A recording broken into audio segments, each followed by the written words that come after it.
God created war so that Americans would learn geography. I really enjoy this Mark Twain quote. Sometimes I get some chuckles, but the chuckles often turn into a tinge of sadness because there is some truth in it.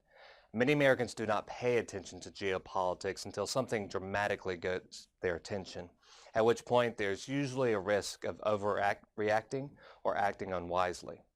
I understand that I spend more time following international relations than the average citizen, but I'm still amazed sometimes when I meet someone, even someone who is very intelligent with advanced degrees, who doesn't know roughly where Crimea is or what Russia is doing in the area, as happened to me last week.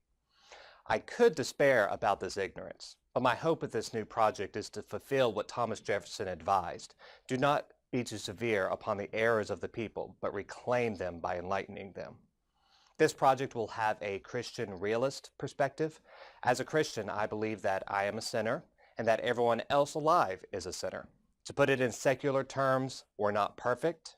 We are prone to failure, selfishness, greed, etc. Therefore, as a sinner living amongst sinner, or an imperfect person living among imperfect people, I do not believe that we could ever construct a perfect societal structure that creates pure happiness and bliss.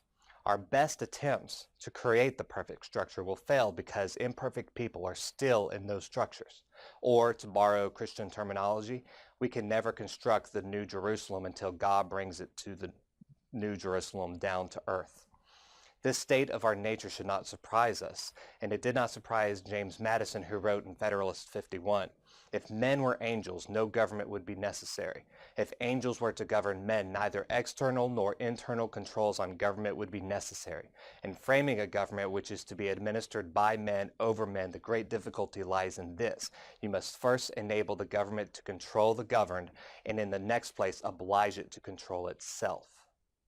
What I love about this quote is that Madison not only understands that humans are not angels, but that humans should do their best to construct a government that maximizes liberty, even if the society and government can never be perfect.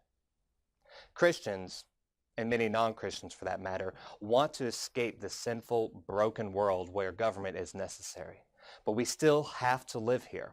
While we long and pray that God would bring about the New Jerusalem, Christians who are interested in government, or at least vote, should understand how they can engage positively and wisely in politics and geopolitics.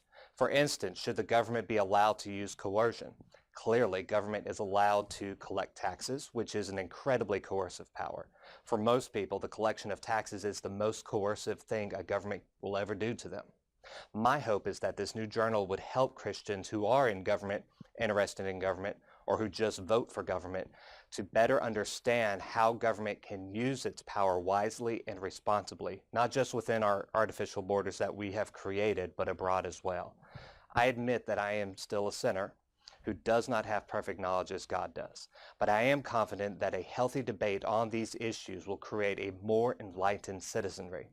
I am eager to learn from everyone else, and I invite you to join us.